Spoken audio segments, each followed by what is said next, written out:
মন কৰিলেই চন বাকৰি মাটিটো ধন মই এতিয়া বাকৰি মাটিৰ লগত তুলনা নকৰো সাদৰ ওপৰতো ধন বুলি ক'ব লাগিব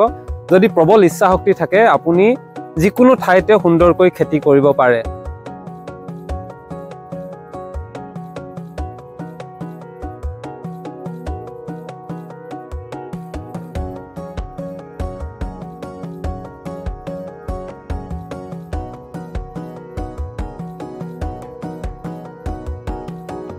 আৰু এই এটা উদাহৰণ দাঙি ধৰিছে শিৱসাগৰ জিলাৰ নাজিৰাৰ লিগিৰ পুখুৰীৰ এজন যুৱকে য'ত তেওঁৰ সাদৰ ওপৰত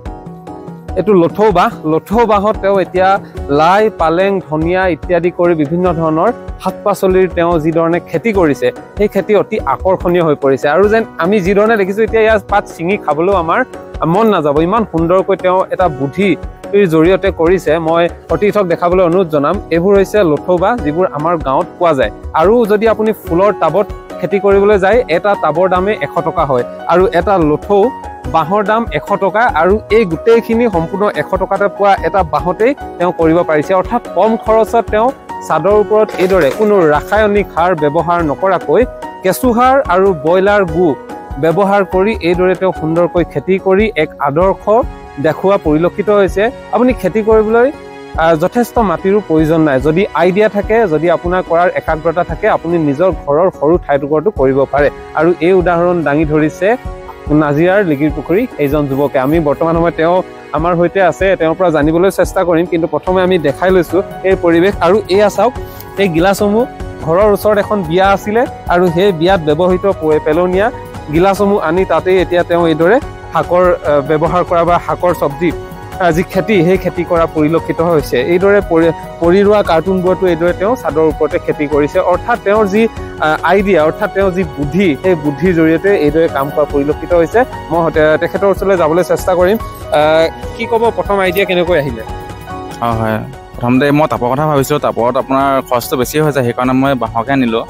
লথৌ বাঁহ আমাৰ ঘৰৰ ওচৰতে যিটো আছে নেকি পাছফালে আছে 100 টকাত আপোনাৰ 4টা ওলাইছে আপোনাৰ এটা মানে আমাৰ টাপত আপোনাৰ কমচে কম মানে 500 টকাৰ ওপৰত খৰচা হয় কিন্তু এটা 100 টকা খৰচ কৰিলে আপোনাৰ মানে 5টা বাঁহ ওলাইছে ইয়াতে ওলাইছে আপোনাৰ নামটো কি মোৰ নাম শ্ৰী মানস খনিকৰ পেছাত আৰু কি কৰে আপুনি আৰু মই ফুলৰ কাম কৰোঁ মোৰ সদ্যহতে মোৰ ফুলৰ কাম আছে আৰু পেণ্ডেলৰ কাম আছে মোৰ মই ডেকৰেশ্যনৰ কাম কৰোঁ মানে আৰু এইটো কি ক'ব যে এতিয়া বৰ্তমান সময়ত আমাৰ খেতি আপোনাৰ যিটো আইডিয়া এই আইডিয়াটো কেনেকৈ আহিলে মই এতিয়া নহয় মই বহুত আগৰ পৰা খেতি কৰি থকা মানুহ হয় মই পাছফালে মই কোমোৰা খেতি কৰোঁ লাইশাকৰ খেতি কৰোঁ মই তিতাকেৰেলাৰ খেতি কৰোঁ পাছফালে যিবোৰ ঢাপৰ মাটি পৰি থাকে পথাৰৰ কিনাৰে কিনাৰে সেইবিলাকত মই ব্ৰইলাৰ গোবৰ আগতে মই ব্ৰইলাৰ নিজে পুহিছিলোঁ পুহি পিনে ব্ৰইলাৰ গোবৰ যিখিনি ওলাই যায় সেইখিনিৰ পৰা মই আগতে কেৰেলা কোমোৰা কৰোঁ মই আগতে আৰু বিক্ৰী কৰিছিলোঁ আগতে মই সেইকাৰণে পাছফালে এতিয়া মানে জেগা নাই যিহে নেকি এইপিনে ইয়াতে চৰ্দাবৰ্তা কৰিছোঁ এতিয়া মই মানে জেগা নহ'লেও যদি কৰিবলৈ ইচ্ছা থাকে সৰু ঠাইতো কৰিব পাৰি হয় পাৰি ঠিক আছে এইদৰে আৰু এটা উদাহৰণ দিব লাগিব যেহেতু তেখেতে কৈছিলে ডুবাই বালিচৰতো খেতি কৰা পৰিলক্ষিত হৈছে তেনেহ'লে আমাৰ ইয়াত জেগা থাকিও যদি খেতি নকৰোঁ তেনেহ'লে আমাতকৈ হয়তো মূৰ্খ কোনো নহ'ব সেয়েহে তেওঁৰ যি আইডিয়া লগাইছে তেওঁৰ যি আইডিয়াৰ জৰিয়তে আপোনালোকে দেখিছে লথৌ বাঁহত কিদৰে এতিয়া লাই শাক পালেং ধনিয়া ইত্যাদি খেতি কৰিছে এইবোৰে কিন্তু বেছ আকৰ্ষিত কৰিছে আৰু সেয়েহে আমিও আপোনালোকক দেখাবলৈ চেষ্টা কৰিছোঁ এইদৰে যি এটা আদৰ্শ তেওঁ কাম কৰিছে বা তেওঁ পথ প্ৰদৰ্শক হিচাপে কাম কৰিছে এই ধৰণে সকলোৱে আচলতে নিজৰ ঘৰত এইদৰে খেতি কৰিব পাৰে আৰু বৰ্তমান সময়ত আধুনিকতাৰ পাক চক্ৰত যিদৰে সকলোৱে ছাদৰ ওপৰত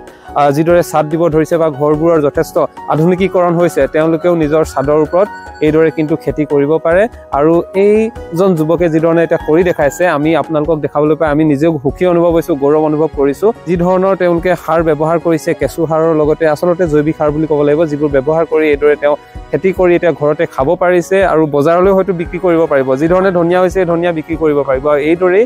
আজি এক আদৰ্শৰ পথ দেখাইছে এই আদৰ্শৰ পথ প্ৰতিজন যুৱকেই হওক তেওঁলোকে নিজৰ পেছাত যিসমূহ কাম কৰিছে সেইবোৰৰ লগতে নিজৰ কম ঠাইত সকলোৱে এইদৰে কেঁচু সাৰ ব্যৱহাৰ কৰি ব্ৰইলাৰ গু ব্যৱহাৰ কৰি খেতি কৰিব পাৰে যাৰ জৰিয়তে আপোনাৰ শৰীৰৰ প্ৰতিও কোনো হানি বিঘিনি নহয় এই শাক পাচলি বা খাদ্য ভক্ষণ কৰিলে